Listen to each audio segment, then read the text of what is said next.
উত্তপ্ত মধ্যপ্রাচ্য, সেই উত্তাপের আঁচ লেগেছে নিত্যপণ্যের বাজারেও। সরবরাহ ব্যাহত হয়ে বিশ্বব্যাপী বাড়ছে জ্বালানি তেল ও গ্যাসের দাম।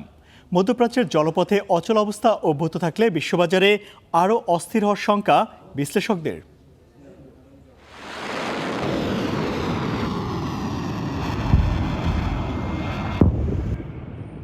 ইরান যুক্তরাষ্ট্র সংঘাতে মধ্যপ্রাচ্যে অস্থিরতা এখন চরমে। সেই অস্থিরতা আর অচলাবস্থার আঁচ ছড়িয়ে পড়েছে জ্বালানি তেল, গ্যাস, শেয়ার বাজার সহ পুরো বিশ্ব অর্থনীতিতে।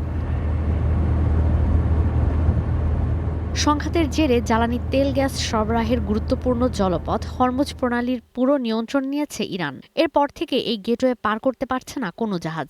ফলাফল, আটকে আছে ইরাক, সৌদি আরব, কাতারের জ্বালানি তেল, তরলীকৃত প্রাকৃতিক গ্যাস সহ অন্যান্য পণ্যবাহী অন্তত ২০০ জাহাজ। আরও শতাধিক জাহাজ হরমুজ প্রণালীতে অপেক্ষা করছে বন্দরে প্রবেশের জন্য। এসবের জেরে আন্তর্জাতিক বাজারে অপরিশোধিত জ্বালানি তেল বিক্রি হচ্ছে ব্যারেল প্রতি সর্বোচ্চ $৮৪, যা ফেব্রুয়ারিতেও ছিল $৬৬। বিশ্বের অন্যতম আর্থিক প্রতিষ্ঠান জেপি মর্গান বলছে, এখন পর্যন্ত গালফ অঞ্চলের সমুদ্রসীমায় আটকে আছে ৩ শতাধিক জ্বালানি তেলবাহী জাহাজ।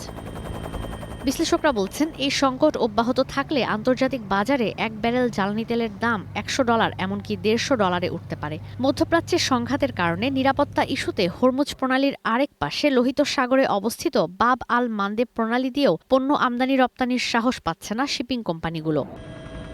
রুট পরিবর্তনে কিংবা সমুদ্রে অবস্থানের সময় বাড়তে থাকায় শিপিং কোম্পানিগুলোর খরচ এর মধ্যেই আকাশ ছুঁয়েছে।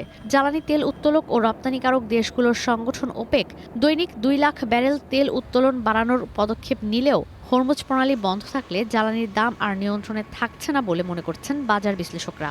এর মধ্যেই সৌদি আরামকোর জ্বালানি উত্তোলন বন্ধ থাকায় আরও অস্থির এই বাজার। এদিকে কাতার এনার্জির কার্যক্রম বন্ধ থাকায় বিশ্বব্যাপী এখনও ব্যাহত এলএনজির সরবরাহ। ইউরোপে প্রায় ৮০% পর্যন্ত বেড়ে গেছে গ্যাসের দাম, যা গেল ৩ বছরের মধ্যে সর্বোচ্চ।